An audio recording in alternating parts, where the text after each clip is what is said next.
The rain did not fall in the Blackwood Forest. It descended like a heavy, wet shroud. For Clara, the isolation was a choice, a hard-won sanctuary built from cedar logs and the pungent, comforting scent of drying valerian and sage hanging from her rafters. She had spent 3 years scrubbing the soot of the city from her lungs, replacing the roar of traffic with the rhythmic chopping of wood and the low hum of the mountain. Tonight, however, the mountain was screaming. Clara stood by her window, her hand pressing against the cold glass. The herb garden she had painstakingly cultivated, her rows of feverfew and night-blooming jasmine, was being flattened by a freakishly localized gale. But it wasn't the wind that drew her eyes. It was the light. A low, rhythmic pulse of silver was emanating from the edge of the woods, right where her fence met the ancient tree line. It wasn't the light of a lantern. It was the glow of something dying. Chapter 1. The Silver Guest. Clara didn't hesitate. She threw on her heavy waxed canvas coat, grabbed her medical kit, and stepped into the onslaught. The air outside didn't just feel cold, it felt charged, as if a lightning strike were perpetually about to happen. The metallic smell of ozone was thick, but beneath it lay something far more visceral, the iron-heavy scent of fresh blood. She found him collapsed across her crushed lavender bushes. He was massive, a wolf the size of a small grizzly, his fur a coat of living moonlight that seemed to shimmer even in the dark. But the silver was stained a deep, bruised crimson. A jagged wound ran from his shoulder to his flank, a tear so deep it looked as though it had been made by something not entirely physical. As Clara knelt in the mud, she heard it, the electric hum. It wasn't coming from the air, it was coming from the wolf's skin. Each time his chest labored for a breath, a low-frequency vibration rattled Clara's teeth. "You're not just a wolf," she whispered, her voice lost in the thunder. She reached out, and as her fingers brushed the silver fur, a spark of static jumped to her hand, stinging like a hornet. The wolf's eyes snapped open. They weren't the yellow of a predator, they were a piercing, frozen blue, swirling with a frantic, dying intelligence. He bared teeth the size of daggers, a low rumble beginning in his throat, but the effort caused a fresh spray of blood to hit Clara's cheek. "Easy," she snapped, her healer's instinct overriding her fear. "You're dying in my garden. I don't like things dying in my garden. It's bad for the soil." She knew conventional medicine wouldn't touch this. This was a wound of the spirit as much as the flesh. Reaching into the hidden compartment of her kit, she pulled out a small stone mortar. She took a sprig of dried wolf's bane, toxic to most, but a catalyst for the supernatural, and crushed it. Then she pulled a small silver blade from her belt. She didn't flinch as she sliced her own palm. This was the Blood-Salve, a forbidden practice her grandmother had whispered about. Her blood, rich with the intent of healing and the essence of the earth, mixed with the herbs. As she smeared the dark, glowing paste onto the wolf's wound, the electric hum reached a deafening crescendo. The wolf let out a human-sounding groan, his body convulsing once before falling into a deep, unnatural sleep. Clara slumped back into the mud, her own hand throbbing. She didn't know what she had just invited into her home, but as she looked at the wolf, she saw the silver fur begin to knit together. She had saved him, or she had doomed herself. Chapter 2. The Naked Truth. The sun was a pale, apologetic thing when it finally rose.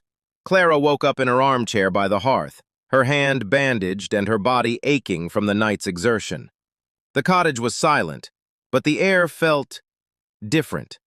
The smell of the forest was gone, replaced by something masculine and sharp, sandalwood, expensive bourbon, and the cold scent of a coming winter. She walked into the kitchen, and the breath left her lungs. The wolf was gone. In his place, sitting at her small pine table and drinking water from one of her chipped ceramic mugs, was a man. He was devastating. His hair was the color of wood smoke, and his eyes remained that same haunting glacial blue. He was broad-shouldered, his muscles corded like the roots of the ancient oaks outside, and he was entirely, unapologetically, naked. The wound she had healed was now nothing more than a faint, jagged silver scar trailing down his torso. "You're awake," the man said. His voice wasn't a voice, it was a command. It was the sound of a man used to owning the air people breathed. Clara grabbed a heavy linen tablecloth from the counter and tossed it at him. "Cover yourself, and explain why you're in my kitchen before I see if my wolf's bane tea works on humans." The man caught the cloth with a feline grace, wrapping it around his waist. He stood up, and the kitchen suddenly felt half its size. He looked around the cottage, the bundles of herbs, the mismatched jars, the wood-burning stove, with a look of profound, arrogant disdain. "I am Julian Thorne," he said, as if the name itself were a currency. "And you are a hermit, an herbalist? You have a remarkably primitive way of living." Clara bristled, her eyes narrowing. "I'm the hermit who pulled your soul back into your body last night, Mr. Thorne. I recognize the name. Thorne Industries, the Ice King of the tech world. I didn't realize the Ice King spent his weekends bleeding out in the dirt." Julian's expression darkened. He took a step toward her, the air around him beginning to hum again. "What did you do to me? My wounds don't heal like that, and I don't wake up in the homes of strangers feeling this." He pressed a hand to his chest, looking genuinely bothered. "I saved your life," Clara said, leaning against the counter to hide the fact that her knees were shaking. "You should be saying thank you and then leaving. I like my solitude, and you're currently ruining the aesthetic." Julian reached into the pocket of his trousers, which were nowhere to be found, causing him to scowl. He looked at her, his gaze stripping away her defenses. "You saved a thorn. You'll be compensated. Name your price. 1,000,000? 2? Write it down and forget you ever saw me." "I don't want your money, Julian," Clara said, her voice like flint. "I want you out of my house." Chapter 3. The Invisible Chain. Julian Thorne did not handle rejection well. He stared at her for a long moment, a flash of something, admiration or perhaps just pure irritation, crossing his handsome features. "Fine," he snapped. "If you prefer your poverty and your weeds, so be it." He turned and strode toward the door. He didn't have shoes, he didn't have a shirt, and he certainly didn't have a plan for navigating 20 miles of wilderness, but he walked with the confidence of a man who believed the world would simply provide a paved road for him if he demanded it. Clara watched him go, feeling a strange, hollow sensation beginning to grow in her gut. Julian reached the porch. He took one step off the wood and onto the grass. "Wait!" Clara started, though she didn't know why. The moment Julian's foot moved more than 10 feet from the house, he let out a strangled gasp. He collapsed to his knees, his hands clutching his chest. At the exact same second, Clara felt as if a hot iron had been plunged into her own sternum. She fell against the doorframe, her vision turning white. It wasn't just pain, it was a physical tug, as if an invisible hook was lodged in her heart, and Julian was the weight pulling it out of her chest. What is this?" Julian gasped, his face pale, sweat breaking out on his forehead. He tried to crawl further, but the distance only intensified the agony. He looked back at Clara, his blue eyes wide with a mixture of rage and terror. Clara crawled toward him, the pain receding slightly as she got closer. She reached the edge of the porch, and as soon as she was within 5 feet of him, the searing heat turned into a dull, manageable throb. They sat there in the damp grass, gasping for air, bound by a thread they couldn't see. "The Blood-Salve," Clara whispered, her face ashen. "The forbidden ritual. It doesn't just heal."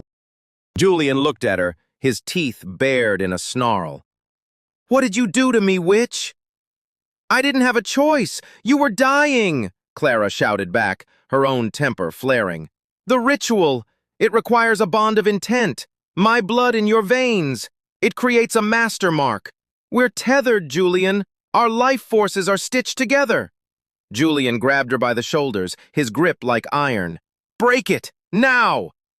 "I can't," she yelled. "It has to wear off, or it has to be broken by a ritual I don't know yet." If you move too far from me, your heart will stop. And if your heart stops, mine will too. The Alpha CEO, the man who controlled billions, looked at the small, fierce woman in her mud-stained clothes and realized for the first time in his life he wasn't the one in control. He was a prisoner of the very person who had saved him. Chapter 4. The Gilded Extraction. The silence of the woods was shattered by the rhythmic thumping roar of a helicopter. Within minutes, the clearing was swarmed. Men in tactical gear bearing the Thorn Industries crest repelled from the black, sleek machine. They moved with a terrifying, calculated efficiency. A man in a sharp gray suit, Julian's chief of security, rushed forward. "Sir, we tracked the distress signal from your watch. Are you injured?" Julian stood up, using Clara's shoulder for leverage, a gesture that felt more like a claim than a need for support. He had regained his Ice King composure, though his eyes remained fixed on Clara.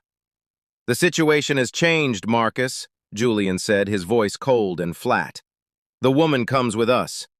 Clara recoiled.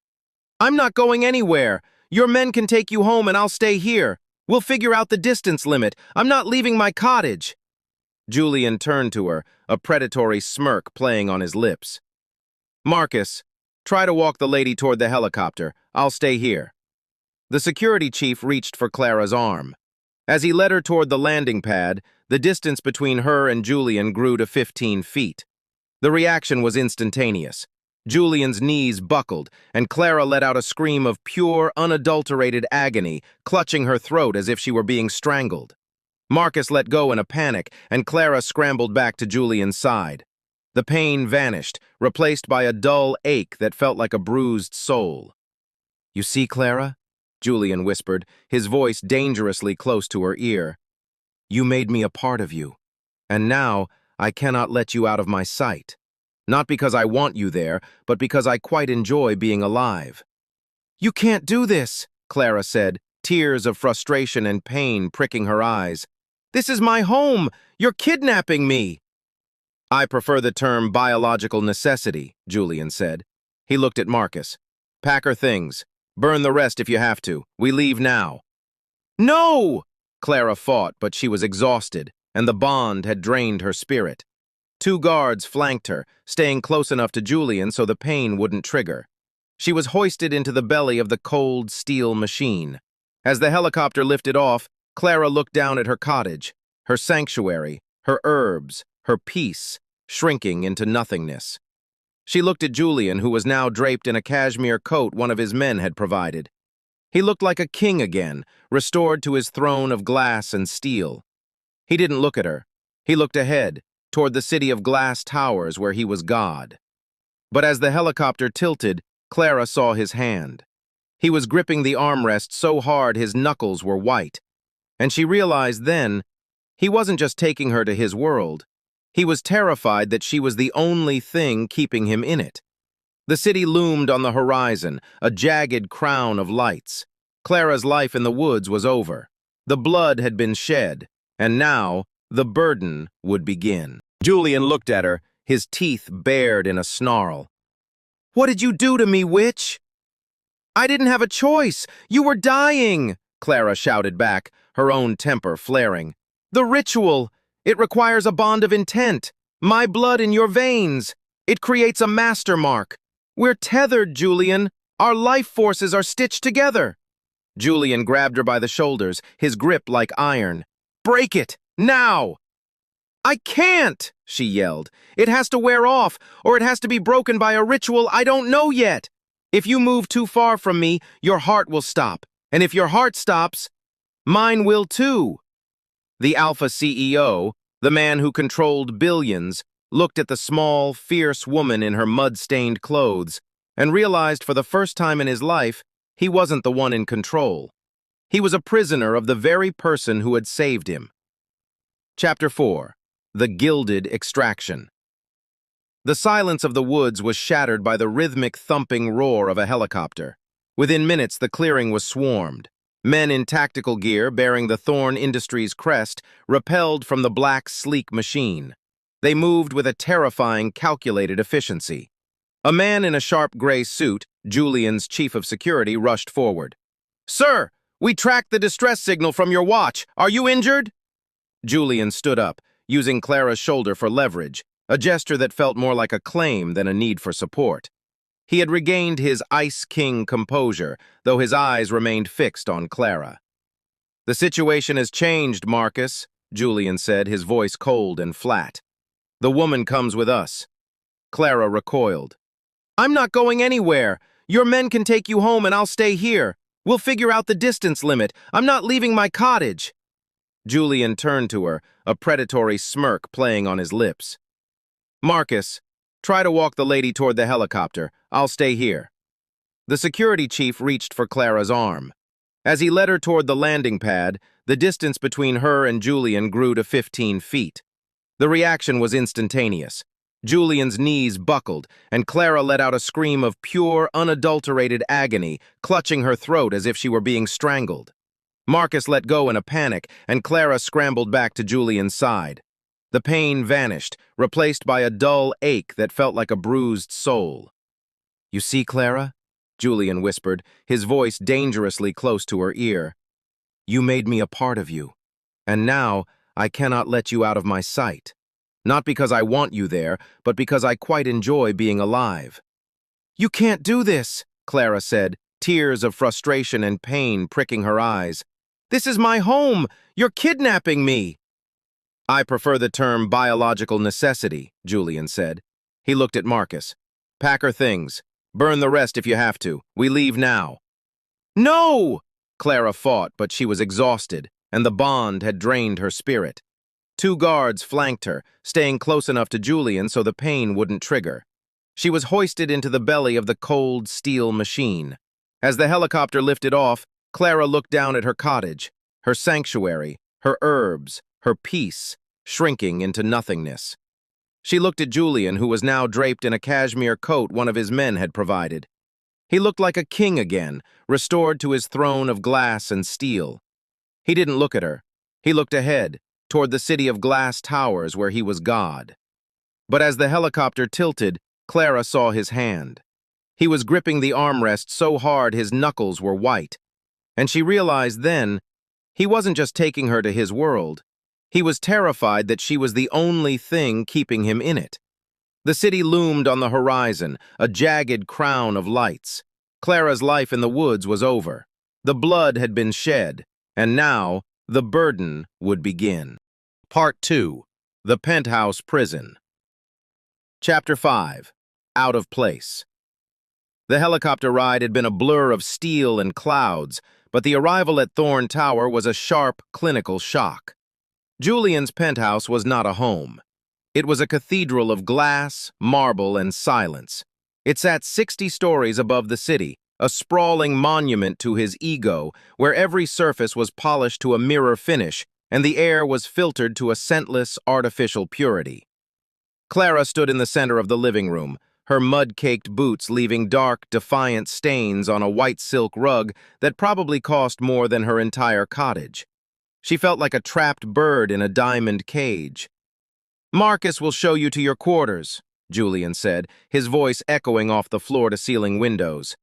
He didn't look back as he stripped off his coat, revealing the tension in his shoulders. Don't bother trying the doors, they're biometric. And as we've established, you wouldn't get past the lobby before we both went into cardiac arrest. You can't keep me here like a biological specimen, Julian, Clara said, her voice raspy from the altitude and the stress. I can, he replied, finally turning to look at her. His blue eyes were cold, but there was a flicker of something else, an exhaustion he was trying to hide. Until my healers find a way to sever this tether, you are the most precious and most hated thing in this building. Get used to it. By noon, the healers had arrived. They weren't the wise elders Clara had imagined from the legends of her grandmother. They were men and women in white lab coats carrying tablets and high-frequency scanners. They were Julian's pack doctors, shifters who had traded the forest for the laboratory. Clara was forced onto a cold examination table. Julian stood in the corner, his arms crossed, watching with a predatory intensity. The bond is anchored in the subdermal layers, The lead doctor, a woman named Dr. Eris, muttered as she moved a humming blue light over Clara's chest. It's a blood sigil woven into the soul thread. If we use a localized silver ion pulse, we might be able to cauterize the link. Do it, Julian commanded. As the doctor activated the device, a high-pitched whine filled the room. The moment the silver ion light touched Clara's skin, she didn't just feel pain. She felt her very identity being torn. It was as if someone were trying to unspool her DNA like a loose thread. She let out a strangled cry, her back arching off the table. Suddenly, a sound erupted that stopped the doctors in their tracks. It wasn't a human sound. It was a low, guttural vibration that seemed to shake the very glass walls of the penthouse. Julian was no longer standing in the corner. He was at the side of the table in a blur of motion, his hand crushing the doctor's wrist, forcing the device away from Clara. His eyes were no longer blue. They were a terrifying, molten silver. His upper lip was pulled back in a snarl, revealing teeth that were becoming far too sharp for a human. "Enough," Julian growled. The voice was layered, a man's rage and a wolf's territorial howl. "Sir, we were only—" Dr. Eris began, trembling. "You are hurting her," Julian hissed, his grip tightening until the plastic of the device cracked. "And when you hurt her, you are clawing at my own heart. Get out, all of you!"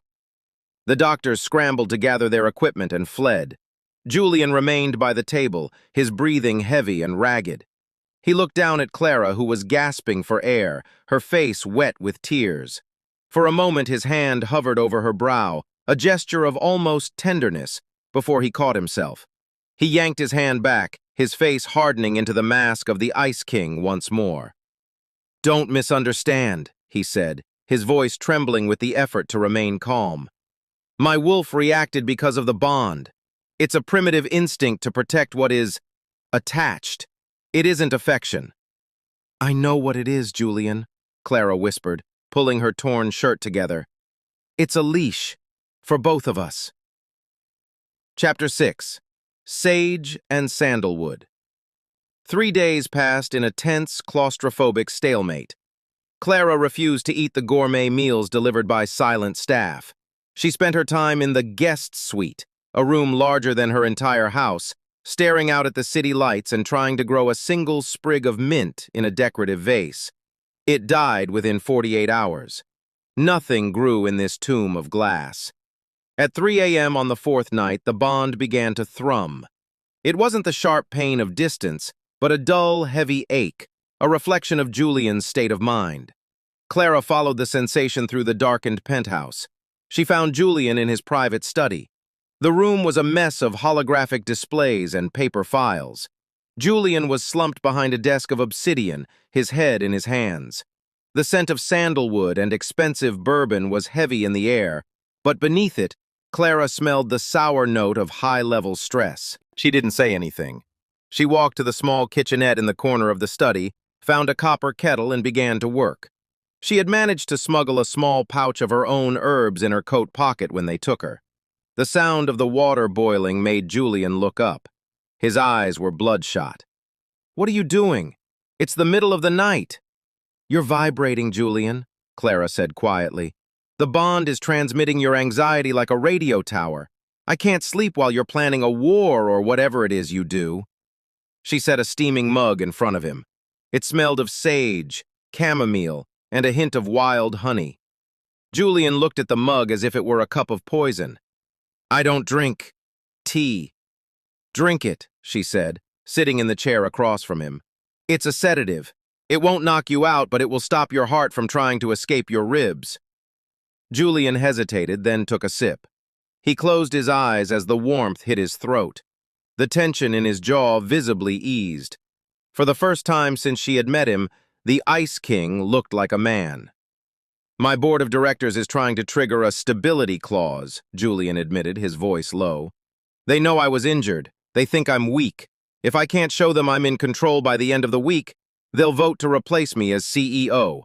And if I lose the company, I lose the pack's territory. Thousands of my kind would lose their homes." Clara watched him, surprised by the sudden honesty.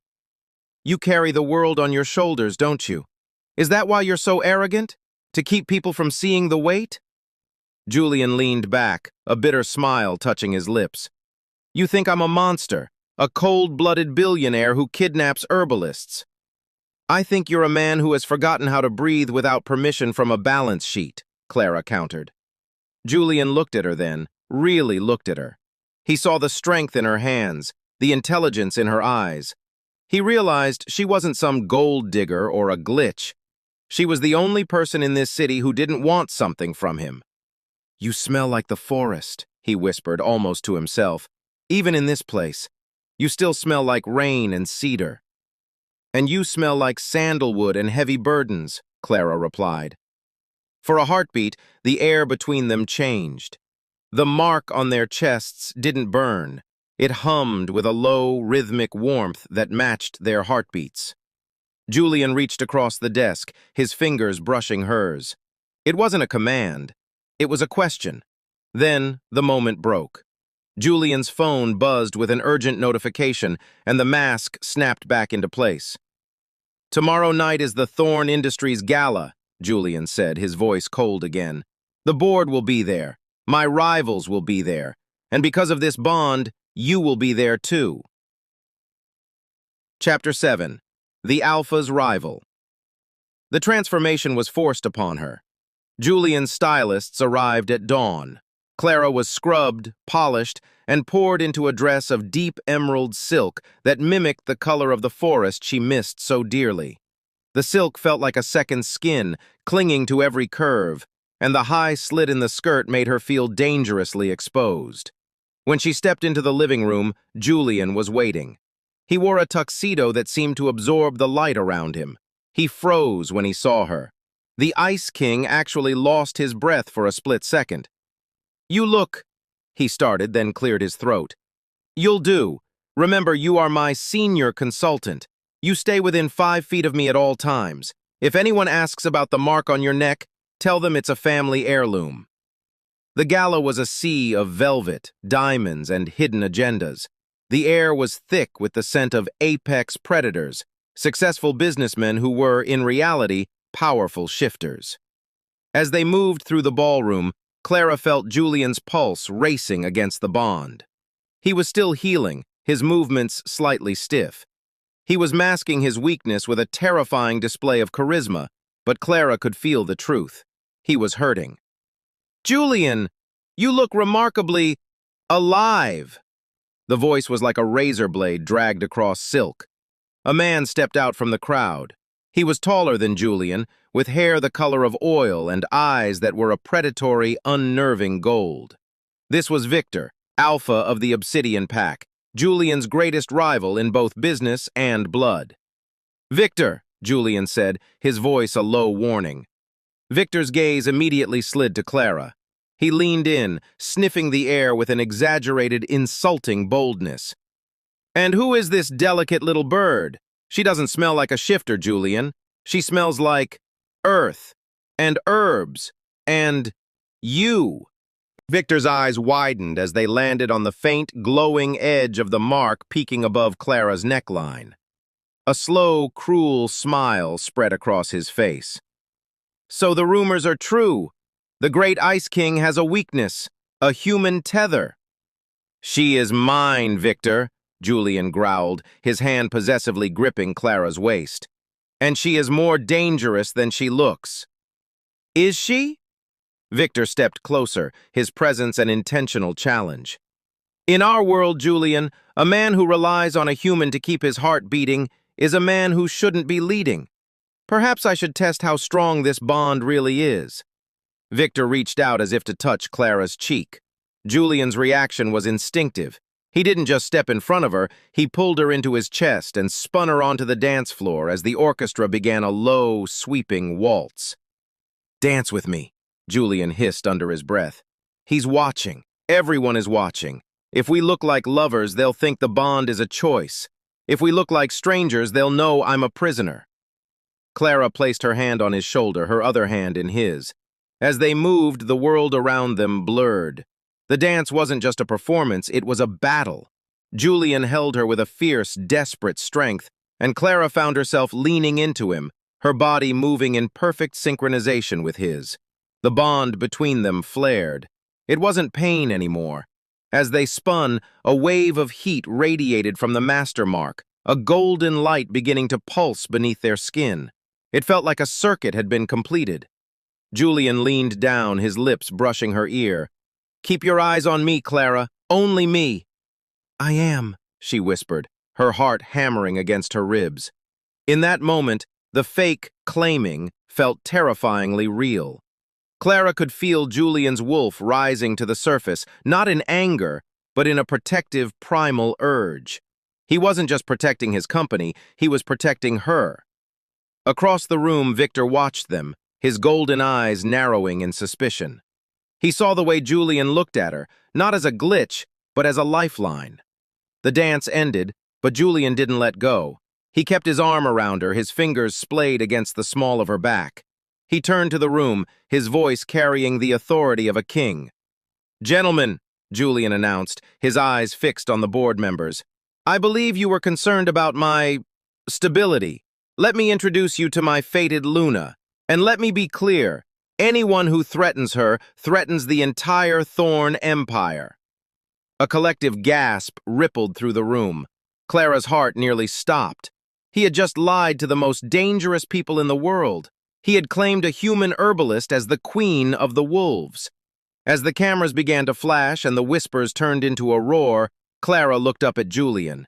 He was looking at her with a mixture of triumph and something that looked a lot like terror. They were no longer just tethered by blood. They were now targets of a war they hadn't even started. Part 3. The Scent of Betrayal. Chapter 8. The First Spark. The air in the penthouse after the gala was thick with more than just the scent of expensive perfume and the city's exhaust. It was vibrating. The lie Julian had told, naming Clara his fated Luna, hung in the hallway like a live wire. Clara kicked off her heels, the cold marble floor a relief against her aching feet. She turned to find Julian standing by the floor-to-ceiling windows, his tuxedo jacket discarded, his white shirt unbuttoned at the collar. He looked less like a CEO and more like a predator who had barely escaped a trap. "You shouldn't have said that," Clara said, her voice trembling. "A fated Luna? You've painted a target on my back that can be seen from space." Julian turned, his glacial blue eyes burning with an intensity that made Clara take a step back. "I did what was necessary to survive the night. Victor was smelling blood in the water. If I hadn't claimed you, he would have challenged me for the pack right there on the ballroom floor. And what happens when they realize I'm just a girl from the woods with a handful of dried weeds?" Julian walked toward her, his movements slow and deliberate. As he closed the distance, the master mark on Clara's chest didn't throb with the usual warning of pain. It began to glow with a soft, amber warmth. A wave of heat rolled through her, starting at the base of her spine and radiating outward. She gasped, her hand flying to her chest. "Julian, what is that? It's different." Julian stopped inches from her. He looked down at the mark, then at her. His own breathing had hitched. "The bond. It's reacting to the adrenaline, or perhaps the proximity." He reached out, his thumb brushing the line of her jaw. The contact felt like an electric shock, not the stinging static of the first night, but a deep, resonant hum that made her blood feel like liquid gold. The mark wasn't just a tether of survival anymore. It had mutated. It was feeding on their shared heartbeat, turning the forced proximity into a physical craving. Julian's eyes darkened, the silver of his wolf swirling in the blue. He leaned down, his forehead resting against hers. "I can feel your heart, Clara. It's racing. And I can feel the way you're looking at me." "I'm looking at you with common sense, Julian," she whispered, though she didn't pull away. "This is the bond playing tricks on us." "Is it?" Julian's hand slid to the back of her neck, his fingers tangling in her hair. "Or is it the first time we're being honest? I spent my life looking for a Luna who could match my power. I never thought she'd be a human who looks at me like I'm a nuisance rather than a god." He leaned in, his lips a fraction of an inch from hers. The air between them was saturated with the scent of sage and sandalwood, the organic and the steel finally merging. For a second, the world felt still. But then Julian froze. He felt the shift in himself, the way his wolf was purring, ready to surrender its dominance to this human. The realization terrified him more than Victor ever could. If he lost himself to her, he lost his edge. He abruptly pulled back, his face hardening into a mask of cold iron. "I cannot do this," he snapped, his voice harsh. "I will not be a slave to a biological accident. You are a human, Clara. You're fragile. If I let this bond become anything more than a medical necessity, I am giving my enemies a kill switch for my soul." He turned and walked away, leaving Clara standing in the middle of the room, her skin still tingling from his touch, feeling more alone than she ever had in her cottage. Chapter 9. The Poisoned Boardroom. The following morning was a descent back into the cold reality of Thorne Industries. Julian had a crucial meeting with the board of directors, the final hurdle to solidify his position after the gala. Clara was relegated to a glass-walled waiting room adjacent to the boardroom.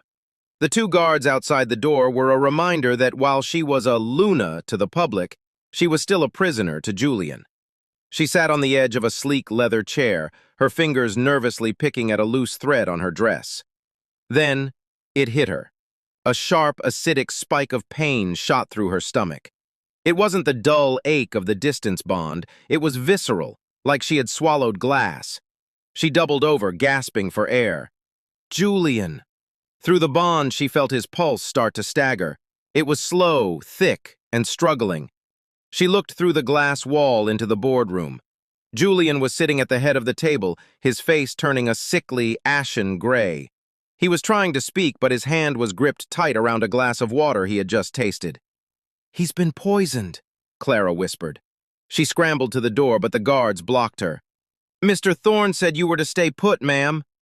"He's dying!" Clara screamed, her voice cracking. "Move, or I swear to God I'll let the bond take me down with him, and you'll have two corpses to explain." The sheer desperation in her eyes made them hesitate. Clara didn't wait. She shoved past them and burst into the boardroom. The executives looked up in shock. Julian was slumped in his chair, his eyes rolling back in his head. The scent in the room changed. To Clara's sensitive nose, the smell of aconite, wolf's bane, was unmistakable. It was a refined, synthetic version, designed to paralyze a shifter's heart within minutes. "Nobody touch him!" Clara shouted as a doctor from the back moved forward. "Your medical kits won't work. This is a concentrated neurotoxin." She rushed to Julian's side. His skin was ice cold. She reached into the small satchel she had insisted on carrying, her first aid kit. She pulled out a small vial of charcoal-based paste and a pungent root she had dried herself. "This is witch's breath," she muttered, crushing the root and forcing it into Julian's mouth. "It's an emetic.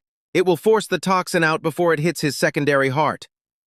The board members watched in stunned silence, half of them horrified, the other half, Clara realized, looking disappointed. One of them, a man named Henderson, stood up. "This is absurd. She's a human. She's going to kill him with that primitive filth." "Shut up!" Clara barked, her eyes flashing with a protective fire that silenced the room. Julian's body convulsed. He leaned forward and violently vomited the poisoned water. Clara held his head, her hand glowing with a faint golden light as she channeled her own vitality through the mark to keep his heart beating. Minutes felt like hours. Slowly, the color began to return to Julian's lips. His eyes opened, focusing on Clara. You came," he wheezed, his voice a ghost of its usual self. "You're an idiot who drinks water provided by enemies," she snapped, though her eyes were wet. She looked around the room, her gaze landing on the glass Julian had used. She saw the way Henderson's hand was trembling. "He's the one," Clara said, pointing at Henderson. "He smells like the toxin. It's on his cuffs." The security guards moved in. Julian, even in his weakened state, managed to stand.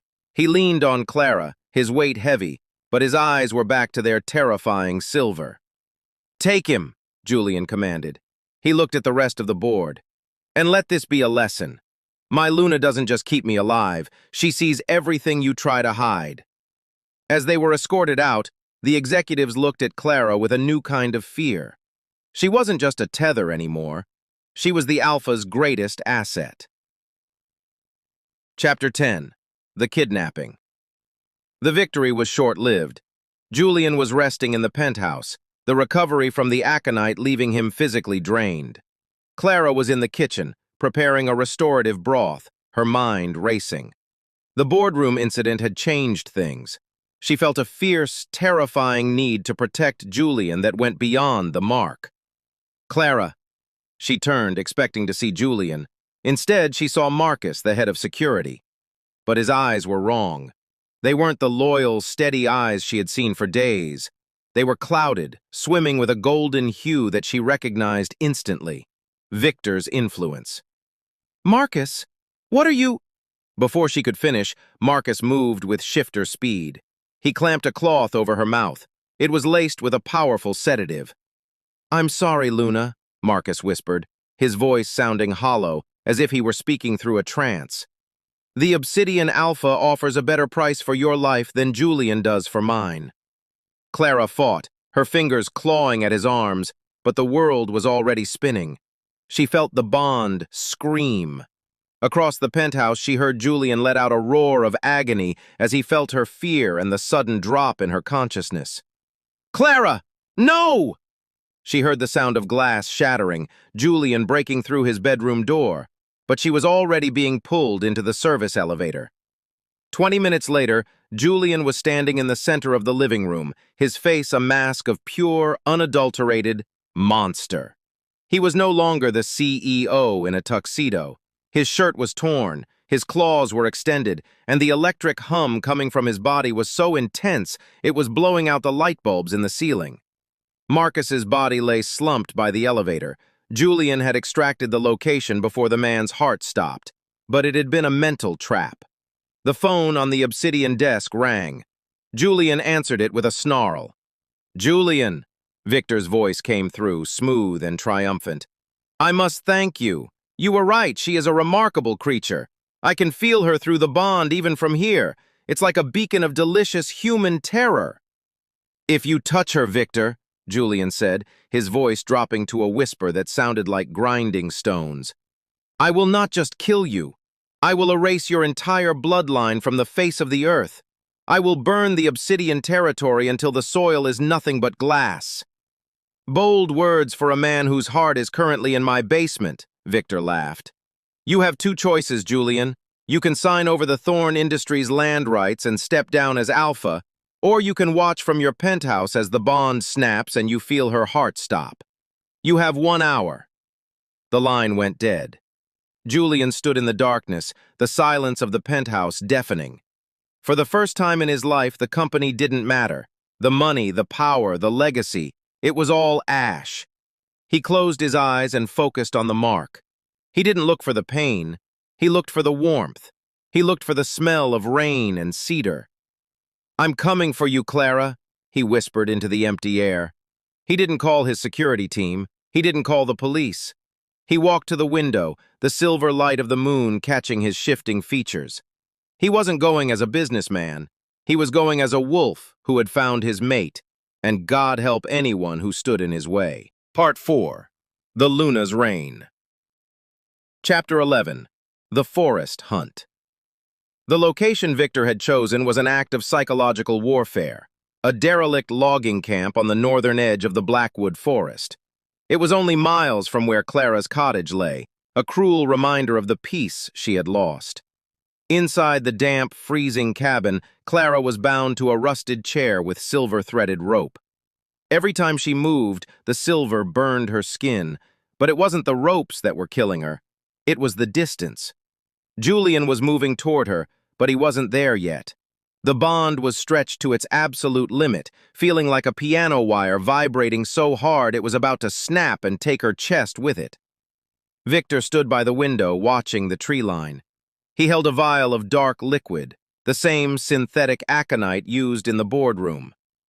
"He's close," Victor remarked, his golden eyes glowing in the dark. "I can feel the air displacement.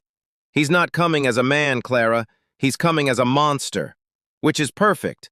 A monster is easy to trap. A monster doesn't think. Clara looked up, her face pale but her eyes sharp. She hadn't spent the last hour crying. She had spent it looking at the floor. The cabin was old, and the floorboards were overgrown with the very things the loggers had tried to kill decades ago. Right beneath her feet, poking through a crack in the wood, was a cluster of Amanita phalloides, destroying angels. "You think Julian is the only one you should be afraid of," Clara said, her voice a low, raspy whisper. Victor laughed, walking over to her. He gripped her chin, forcing her to look at him. "What are you going to do, little bird? Heal me to death?" "No," Clara said. She had managed to hook her heel around the base of the fungus, crushing it. She had been working her bound hands against the silver rope for 20 minutes. The silver bled into her skin, but the blood served a purpose. It acted as a lubricant. With a silent snarl of pain, she slipped her right hand free, the skin raw and smoking. Before Victor could react, she reached into the hidden hem of her emerald dress, where she had tucked a concentrated vial of dead man's bell extract, a paralyzing agent she'd refined in Julian's penthouse lab under the guise of making tea. She didn't aim for his heart. She aimed for his eyes. She flung the liquid. Victor screamed, clutching his face as the toxin began to seep into his mucous membranes, instantly blurring his vision and seizing his vocal cords. At that exact moment, the front wall of the cabin didn't just break, it exploded. Julian Thorne didn't enter the room. He transitioned into it like a force of nature. He was in his midshift form, towering, fur-matted, his hands ending in claws that could rend steel. His eyes were void black, save for a ring of burning silver. He saw Victor stumbling, and he saw Clara bleeding but standing. The roar that left Julian's throat shook the very foundation of the camp. The fight was brutal and short. Victor tried to shift, but Clara's toxin had slowed his nervous system just enough. Julian moved with a terrifying predatory grace, a blur of silver and shadow. He didn't use the refined techniques of a businessman, he used the ancient, savage logic of an alpha. He pinned Victor against the wall, his claws inches from the rival's throat. "Julian, stop!" Clara's voice rang out through the cabin. Julian froze. His head snapped toward her, his breath coming in heavy, jagged huffs of steam. The monster was at the surface, and for a second Clara saw him looking at her as if she were prey. "Don't kill him like this," she said, stepping toward him despite the pain in her hands. "If you kill him in cold blood, the council will hunt you. You'll lose the pack. You'll lose everything we fought for." Julian's growl was low, a vibration that Clara felt in her own marrow through the mark. Slowly, the black in his eyes receded. His claws retracted. He dropped Victor's limp, paralyzed body to the floor. He turned to Clara, his features softening back into the man she knew. He reached out, his large, trembling hand cupping her face. Through the bond, a flood of relief, terror, and absolute devotion poured into her. "You saved yourself," he whispered, his voice thick with awe. "I had help," she said, leaning into his palm. "I knew you were coming. I could feel your heartbeat." Chapter 12. The Choice. 3 days later, they were back in the city, but the atmosphere had shifted. The penthouse was no longer a prison. The windows were open, letting in the sounds of the world. Julian stood in his study, but he wasn't looking at a screen. He was looking at a small, ancient stone bowl on his desk. Next to it sat a rare, night-blooming orchid, the final ingredient for the unbinding ritual. "The healers found it," Julian said as Clara entered the room. "The texts from the old world. The mastermark was never meant to be permanent. It was a bridge to save a life, but once the life is stable, the bridge can be dismantled." Clara looked at the bowl. This was what she had wanted from the first moment. Her freedom, her woods, her silence. "If we do this," she asked softly, "the pain goes away? The distance limit?" "Everything," Julian said. He wouldn't look at her. His posture was stiff, his hands clasped behind his back. "You can go back to your cottage. I'll have it rebuilt, better than before. I'll provide a lifelong stipend. You'll never have to see a skyscraper or a shifter again." The air in the room felt heavy, but the mark was quiet. It wasn't forcing them together. For the first time, the choice was purely human. Julian picked up a silver dagger. "We just need to drop a single bead of blood each into the infusion, and then we walk in opposite directions. The thread will simply dissolve." He sliced his finger and let a drop fall into the bowl. The liquid hissed and turned a pale, neutral white. He held the blade out to her. Clara took the dagger. She looked at Julian, the man who had kidnapped her, the man who had claimed her, and the man who had stayed awake with her drinking tea when the world felt too heavy. She realized she didn't remember the silence of the woods anymore. She only remembered the sound of his heart. She set the dagger down on the desk without using it. "No," she said. Julian blinked, his Ice King composure cracking. "Clara? The ritual. It's what you wanted. I'm giving you your life back." "You're giving me a life where I'm alone in the mud," she said, taking a step toward him. "I don't want the silence, Julian. I want the thrumming. I want the sandalwood and the stress and the way your wolf growls when I touch your hand. I don't want to be tied to you because I have to be. I want to be tied to you because I choose to be." Julian's breath hitched. "Clara, I am a difficult man. My world is dangerous. I am a monster more often than I am a man." "Then I'll be the one who reminds you of the difference," she said. She reached out and took his hand, pressing it to the mark on her chest. "Keep it. Don't break the bond. But let's stop calling it a burden." Julian didn't answer with words. He pulled her into him, his kiss desperate and filled with a 3-day-old hunger. The mark flared, but not with the amber heat of survival. It glowed with a deep, permanent violet, the color of royalty, the color of a fated match that had finally been accepted by both sides. Chapter 13. The Coronation. The grand hall of the Thorn Building was packed. Every alpha from the surrounding territories, every board member, and every high-ranking member of the Thorn Pack was in attendance. The air was thick with judgment. They had heard the stories, that the Ice King had been saved by a human, that he had claimed a commoner as his Luna. They were waiting for a sign of weakness. The heavy oak doors at the end of the hall swung open. Julian walked in, dressed in a suit of midnight blue. He looked more powerful than ever, his stride confident and his eyes clear. But he wasn't walking alone. Clara was at his side. She wore a gown of shimmering silver scales that moved like water. Her hair was no longer wild. It was pinned back with a crown of woven silver and dried wolfsbane. She didn't look like a girl from the woods. She looked like the earth itself had come to claim the city. They reached the dais. Julian turned to the crowd, his arm firmly around Clara's waist. "Many of you doubted the choice I made," Julian's voice boomed, echoing with alpha authority. "You saw a human and you thought weakness. You saw a bond and you thought liability." He looked down at Clara, and the pride in his eyes was blinding.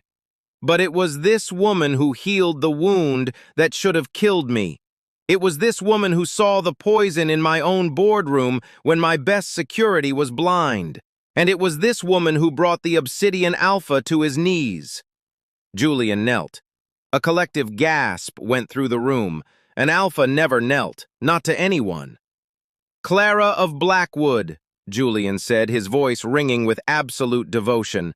"You are the blood in my veins and the soul in my chest.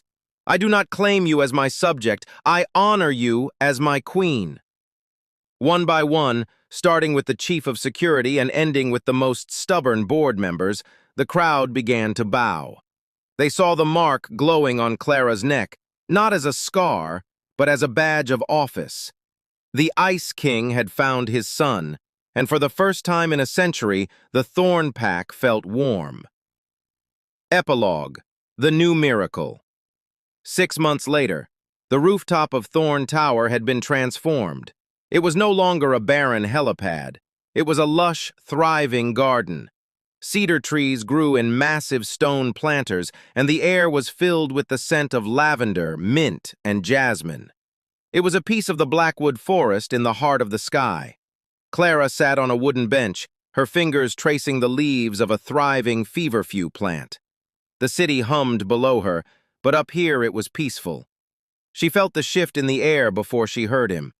Julian stepped onto the roof, his tie loosened, his face breaking into a smile the moment he saw her. He walked over and sat beside her, drawing her into his side. "The merger is complete," he whispered into her hair.